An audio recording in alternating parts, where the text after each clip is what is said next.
Hi friends, welcome back to our predator Telugu channel. So ఇవాళ markets చూశారు కదా, మనం అనుకున్న లెవెల్స్ నుంచి బాగా వర్కౌట్ అయిందని చెప్పొచ్చు.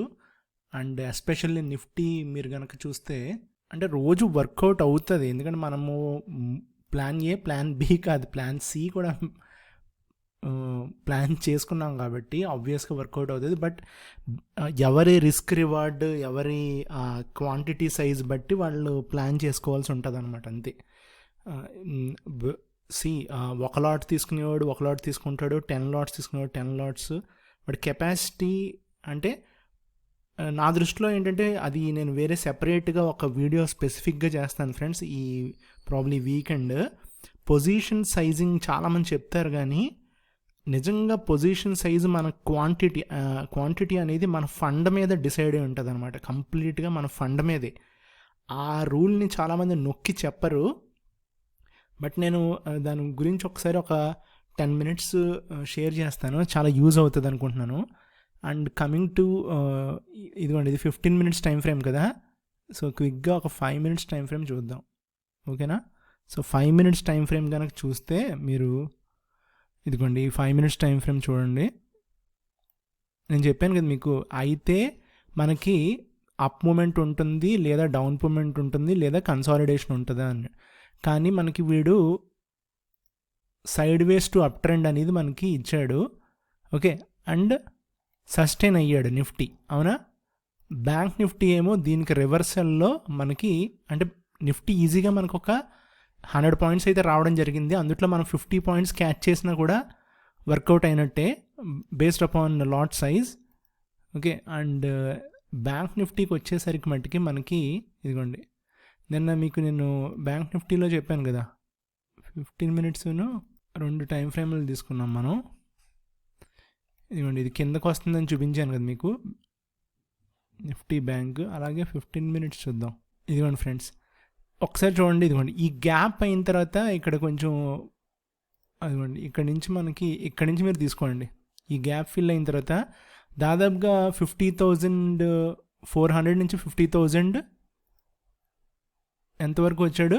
ఇదిగోండి ఈ ఏరియా చూడండి, అంటే 50 పాయింట్స్ మనం కనుక స్టాప్ లాస్లు కానీ వాట్ ఎవర్, అసలు యాక్చువల్గా ఇది హై రిస్క్ ట్రేడ్ అని నేను కూడా చెప్పాను మీకు, ఎందుకంటే వస్తే ఇక్కడ వరకు కూడా వచ్చేస్తాడని కూడా చెప్పాను కదా. కానీ మోస్ట్లీ రేపు వేసుకుంటాడేమో మరి. ఇదిగోండి ఈ క్యాండిల్ రేపు వద్దని తీసేస్తే మెల్లంగా ఇదిగోండి ఇలా వచ్చేస్తాడు. సేమ్ ఇంతే, ఇంక వేరే ఆల్టర్నేట్ కూడా లేదు, ఆడికి వచ్చి ఇది ఫిల్ చేసుకుంటాడు అనమాట. ఈ ఏరియా మొత్తం ఫిల్ చేసేస్తాడు, ఓకేనా. ఇక్కడ నుంచి మళ్ళీ బౌన్స్ అవుతుంది కొంచెం, ఆ బౌన్స్ సస్టైన్ అవ్వాలి, సస్టైన్ అయితేనే మళ్ళీ హై కొట్టాలి. సో ఎనీవేస్ ఇదిగోండి ఫ్రెండ్స్, సో యాక్చువల్గా ఈ 51,000 నేను చూసేది ఏంటంటే 2075 అనమాట. ఈ ఏరియా మనకి బ్యాంక్ నిఫ్టీలో దాటితేనే లాంగ్స్. అప్పటిదాకా ఏదన్నా సరే ఇక్కడ దాకా వెళ్ళిన దాన్ని మళ్ళీ కిందకి తీసుకొచ్చేస్తున్నారు, ఓకే. అలాగే ప్రైస్ కిందకి వెళ్ళినా కూడా 500-700 పాయింట్ మనం కొనుక్కోవచ్చు, ఓకేనా. అది కూడా ఉంది ఆల్టర్నేటివ్. కానీ ఈ రేంజ్కి దగ్గరలో ఉన్నప్పుడు మట్టుకు సెల్లింగ్ అనేది వచ్చేస్తుంది, ఓకే. ఐసిఐసిఐ బ్యాంక్లోనో, హెచ్డిఎఫ్సిలోనో, కోటక్లోనో ఎవడో ఒకటి దగ్గర ఒక బ్యాంక్ పెట్టేస్తున్నాడు మనకి, ఓకేనా. అది సో ఇప్పుడు దీన్ని బట్టి చూస్తే మీరు ఈ పర్టికులర్ వ్యూ చూస్తే ఒకసారి మీకు క్లియర్ చేసి చూపిస్తాను. సో ఇప్పుడు ఇక్కడ చూద్దాం, ఈ ఏరియా నుంచి ఎన్ని పాయింట్స్ వచ్చినాయి మనకి.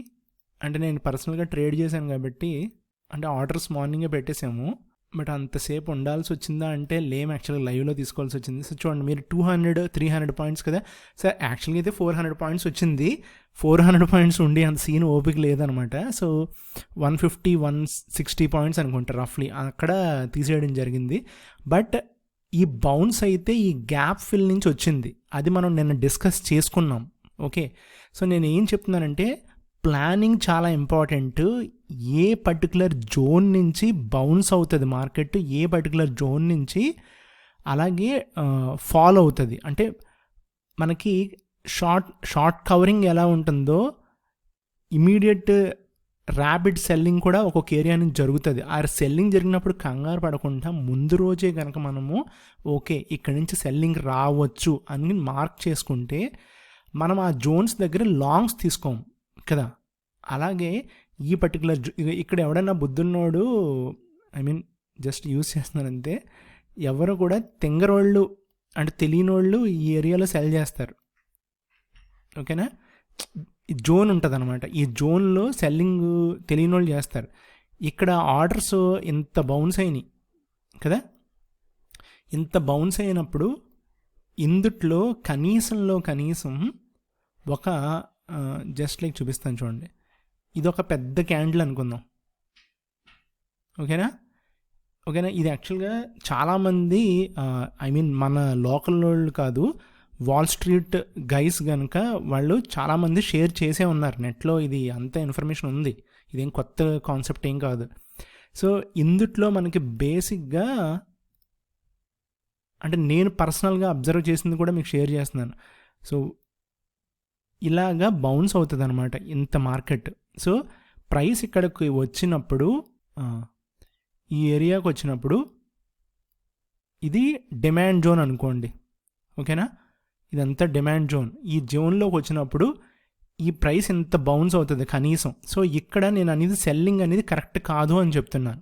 ఎందుకు, ఈ గ్యాప్ ఫిల్ అయిన తర్వాత ఈ ఏరియాలో ఆర్డర్స్ ఎగ్జిక్యూట్ అయినాయి కదా, ఒక్కసారి ప్రైస్ ఇక్కడి నుంచి ఏమైంది, ఇలా మూవ్ అయింది. ఎంత మూవ్ అవ్వకపోయినా కూడా నేను చెప్పింది ఏంటి, ఎంత అయినా మూవ్ అవుతాడు అంటే 49,776 దగ్గర ఉంది. అక్కడి నుంచి దాదాపుగా మనకి ఒక 300-200 పాయింట్స్ అన్న బౌన్స్ అవుతాడని చెప్తున్నాను. సో నేను మళ్ళీ రిపీటెడ్గా ఏం చెప్తున్నాను అర్థమవుతుంది కదా. నేను ఏం చేస్తానంటే ఎక్కడెక్కడ సెల్లింగ్ జరుగుతుంది, ఎక్కడెక్కడ బయింగ్ జరుగుతుంది అనేది మనం మార్క్ చేసుకోగలిగితే మార్కెట్లో మనము ప్యానిక్ అవ్వక్కర్లేదు. ఆ సిచ్యువేషన్లో అయ్యి క్వాంటిటీని యావరేజ్ చేయడము, యావరేజ్ చేసి లాక్ అవ్వడం, లాక్ అయిన తర్వాత నెల రోజులు 2 నెలలు అక్కడే వెయిట్ చేయడం, తర్వాత చిరాకు పడి లాస్ అంటే ఒక 10,000తో పోయేది 1,00,000 లాస్ని బుక్ చేయడం, ఇలాంటివన్నీ ఉండవు కదనమాట. సో ఈ స్టోరీలు ఇవన్నీ కూడా మనము రిపీటెడ్గా వినడం వల్ల ఏం జరుగుతుందంటే మనము మిస్టేక్ చేయడం మానేస్తాం. ఓకే, సో నేను అందు గురించి అదే కథ మళ్ళీ చెప్తూ ఉంటాను.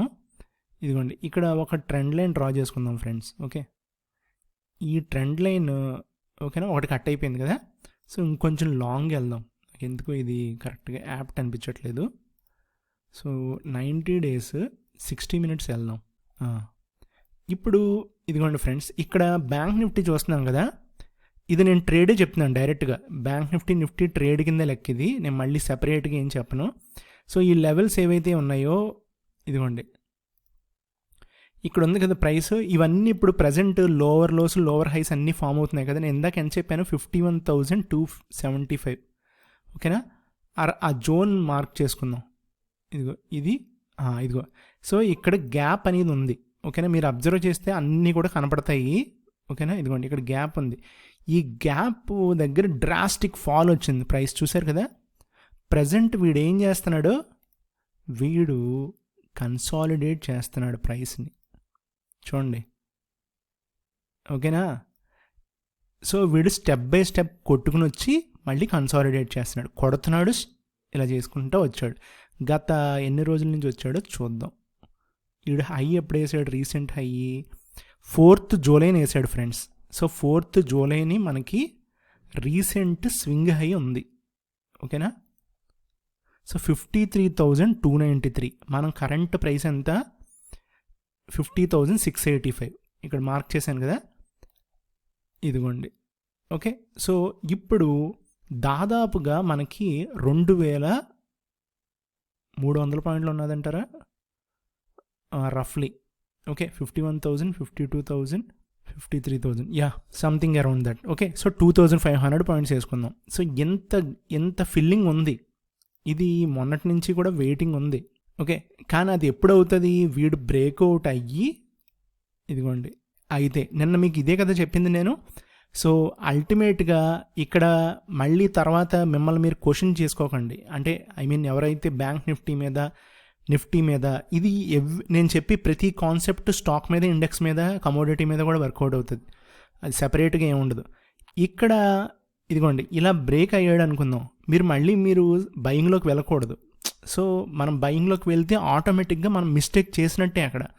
ఆ ట్రాప్ చేస్తున్నాడు వాడు, కిందకి వెళ్తానే ఉంటాడు, అప్పుడు మనం కొద్ది వెళ్తానే ఉంటాడు. ఓకేనా, ఆడు ఎప్పుడు దాకా వెళ్తాడు తెలుసా, కొత్త లో ఫార్మ్ చేసేదాకా వెళ్తాడు, అప్పుడు దాకా తినేస్తానే ఉంటాడు అందరినీ. ఈ లోపల మార్కెట్లో మనకి బ్యాడ్ న్యూస్ వస్తుంది, యుఎస్ మార్కెట్ సరిగ్గా పెర్ఫామ్ చేయదు, ఇదంతా మనం చూడం అనమాట, వాళ్ళు ముందుగానే చూస్తారు. ఎవరాళ్ళు, మార్కెట్ మేకర్స్. మార్కెట్ని మూవ్ చేసినా ఆడే, ఏం చేసినా ఆడే, వాళ్ళే డిసైడ్ చేస్తారు, వాళ్ళు డిసైడర్స్ కదా. సో మనం ఫాలోవర్స్, మనం ఫాలో చేయడం మానేసి మనం డిసైడ్ చేయకూడదు కదా అనేది అర్థం చేసుకోవాలి. ఎప్పుడు కూడా ట్రేడర్ అని కూడా మన ముందు I'm a follower, I'm a trend follower అని ప్రతిరోజు చూసుకుంటూ ఉండాలి. ఓకే, సో ఇక్కడ ఇదిగోండి ఈ పర్టికులర్ ఏరియా ఉంది కదా, నేను జస్ట్ లైక్ డ్రా చేస్తున్నాను. వాడు ఎక్కడి వరకు రావాలో వచ్చి అక్కడ ఒక బేస్ క్రియేట్ చేస్తాడు. ఈ లోపల మ్యాక్సిమం లాగేస్తారు జ్యూస్ అంతా, అంటే రీటైలర్స్ దగ్గర నుంచి ఇంక్లూడింగ్ మన దగ్గర ఉన్న హేమాహేమీల్ లాంటి వాళ్ళు కూడా అయిపోతారనమాట.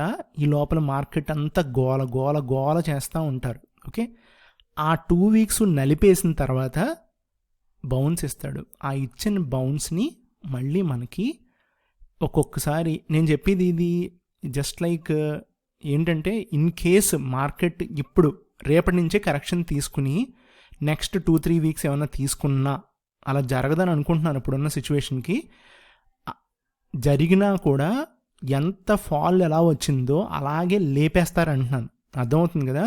సో ఈ పర్టికులర్ పార్ట్ అంతా కూడా అన్నెసరీ బయింగ్లు యావరేజ్లు చేయకుండా టర్న్ అరౌండ్ అంటే మార్కెట్లో మనకి ఆల్ ఆఫ్ ఎ సడన్ 3 రోజులు నలిపేసిన తర్వాత 4వ రోజు మనకి ఫ్రీ హ్యాండ్ ఇస్తాడు ఇలాగా. ఓకే, ఐ మీన్ రివర్సల్ ఇలా ఇస్తాడు. అలాంటప్పుడు మనం వెయిట్ చేసి క్లోజింగ్ బట్టి నెక్స్ట్ డే కొనుక్కుంటే అక్కడి నుంచి మనకి ఇదిగోండి ఇలా తీస్తాడు. అదే అర్రే మనం గ్యాప్ ఫిల్ అవుతుంది అనుకున్నాం, మొత్తానికి అయిపోయింది, కానీ ఇక్కడ మనం మొత్తం బుక్ అయిపోయాం, లాస్ అని అనుకుంటాం. ఓకే, సో ఇది మార్కెట్లో ఉన్న ప్యాటర్న్స్ ఇవన్నీ. సో బేస్ క్రియేట్ చేస్తారు, చేసిన తర్వాత కన్సాలిడేషన్ ఉంటుంది, ట్రెండ్ చేంజింగ్ ఉంటుంది, బ్రేక్అవుట్ ఉంటుంది, బ్రేక్అవుట్ తర్వాత ట్రాప్ ఉంటుంది. అర్థమైంది కదా. సో ఇదొక ప్రాసెస్ని మనము క్లియర్ కట్గా మనం ముందు పెట్టుకుని చూసుకుంటే, అరే క్లియర్గానే ఉంది, నేను ఎందుకు మిస్టేక్ చేశానని ప్రతి ఒక్కడు అనుకుంటాడు. ఇదేమి బికాజ్ ఇదే రాకెట్ సైన్స్ కాదు, pure emotional game, pure tactical game, pure logical game. అర్థమవుతుంది కదా. సో స్పైక్స్ వచ్చినా ట్రాప్ కోసమే, న్యూస్ వచ్చినా ట్రాప్ కోసమే. సో రీటైలర్స్ని బుక్ చేయడమే వాళ్ళ ఉద్దేశం అనమాట, అర్థమవుతుంది కదా. సో ఇది నా బ్యాంక్ నిఫ్టీ మీద ఐడియా ఫ్రెండ్స్.